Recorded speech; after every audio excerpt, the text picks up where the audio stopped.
Today we will be reading Talking Guitar, a story of young Doc Watson.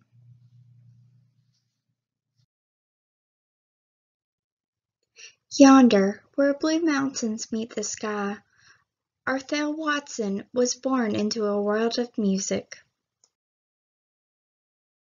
From early in the morning till Mama sang him to sleep, at night he listened.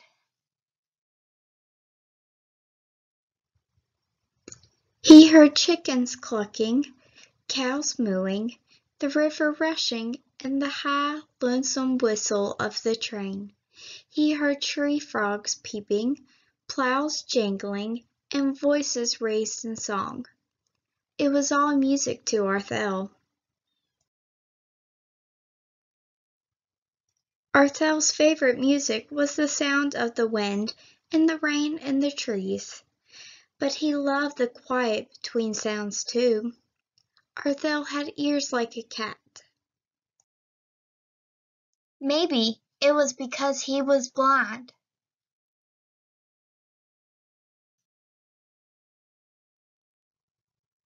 Earl had a heart full of melody and a head full of song.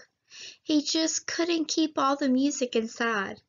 When he drummed on pots, Mama sent him to the porch. When he rang cowbells, she sent him to the barn. But the music kept pouring out of him. He strung a steel wire to the sliding barn door and strummed it with his fingers. Pappy gave Earl a harmonica.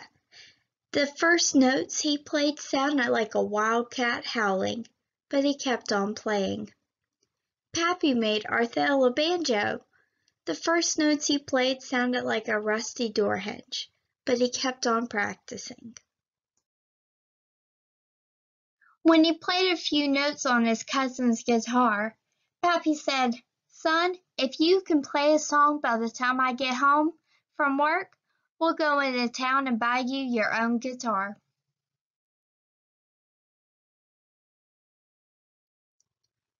That evening, with a few chords he knew and a belly full of butterflies, Earl played a sweet, simple song for his family.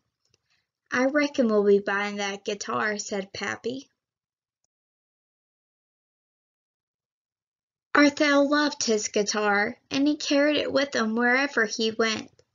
He listened to records on the family's wind-up Victrola till their grooves plumb wore out. He listened to songs on the radio till Mama shooed him to bed, and he learned from everything he heard. Pappy needed help on the farm and put Earl to work. Sawing logs with his brother, he memorized rhythms. Milking the cow, he sang harmony and yodeled back to geese calling overhead. Before chores, between chores, and after chores, Earl sang and practiced his guitar. All those chores and all that practice made him sharp as a whittling knife and tough as a hickory. He reckoned if he could work like everyone else, he could play music like the folks he heard on the records and the radio. Using all he'd learned and all the sounds he loved, he began to make music of his own. It felt as natural as dew on a foggy mountain morning.